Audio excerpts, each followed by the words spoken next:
ஜம்மு, ஸ்ரீநகர், தர்மசலா, அமிர்தசரஸ் உள்ளிட்ட விமான நிலையங்களில் சேவை நிறுத்தப்பட்டிருக்கிறது. அதனை தற்போது முக்கிய செய்தியாக பார்த்துக் கொண்டு வருகிறோம்.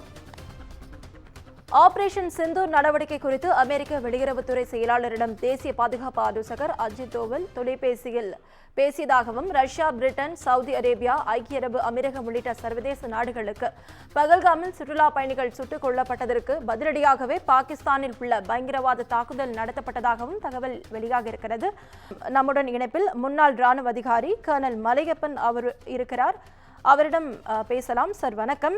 இந்திய ராணுவத்தின் தரமான பதிலடியை தொடர்ந்து பாகிஸ்தான் ஆதரவு சமூக ஊடக கணக்குகளில் போலி செய்திகள் பகிரப்படுவதாக தகவல் வெளியாக இருக்கிறது. இது குறித்து உங்களோட பார்வை என்னவா இருக்கு சார்? வணக்கங்க.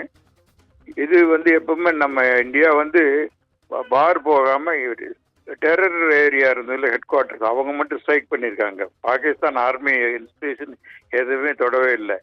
ஆனா அதே சமயத்துல கீழே விழுந்த மிசில் மண்ணோட்டல்னு சொன்ன மாதிரி பாகிஸ்தான்காரங்க ஃபேக் நியூஸ், ஃபேக்கா இந்தியன் ஏர்கிராஃப்டை ஷூட் பண்ணிட்டோம், அது பண்ணிட்டு இது பண்ணிட்டு வதந்திகள் சொல்றாங்களோ இல்லையா, அதாவது ஃபேஸ் சேவிங் பண்ணிக்கிட்டு இருக்காங்க. அந்த பீப்புளுக்கு கான்ஃபிடன்ஸ் கொடுக்கறதுக்காக பண்ணிக்கிட்டு இருக்காங்க ஒழிய அவங்க இன்னும் ரிட்டாலியேட் பண்றது மைனர் தான் ஒழிய ஒன்றும் மேஜரா இன்சிடென்ட் தெரியவே இல்லை.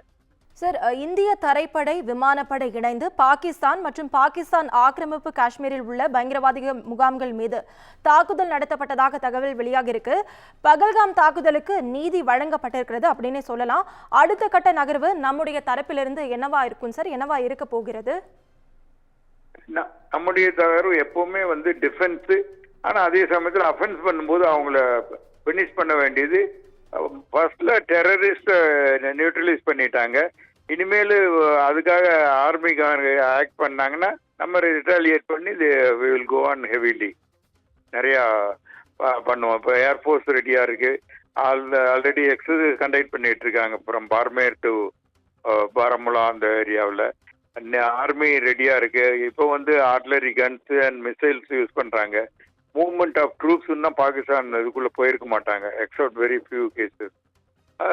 இப்போ ரெகுலர் வார் கிடையாது, ஒன்லி எலிமினேஷன். டெரரிஸ்ட் எலிமினேட் பண்றாங்க. நேவி ஆல்சோ சப்போர்ட் கொடுக்குறாங்க ஃப்ரம் தட் லொகேஷன்ஸ்ல இருந்து பண்ணிக்கிட்டு இருக்காங்க. இது இனிமே பாகிஸ்தான் கேபினெட் மேட் பண்ணுது. அவங்க எப்படி ரிட்டாலியேட் பண்ணுவாங்கன்னு நைட்ல தான் பண்ணுவாங்க. நார்மலி ஆஃப்டர் 12 o'clock பண்ணுவாங்க. ஸோ அவங்க என்ன பண்ண போறாங்களோ அதை பொறுத்து நல்லா ரிட்டாலியேட் பண்ணுவாங்க. அப்போ ஆர்மி வேஜ் வார் பண்ணா ஃபுல் ஆர்மி, ஏர்ஃபோர்ஸ், நேவி எல்லாம் இங்கே கலந்து பதிலடி கொடுப்பாங்க, கிரஷ் பண்ணுவாங்க. நன்றி சார். உங்களுடைய நேரத்திற்கும் கருத்துகளுக்கும் நன்றி. நன்றி.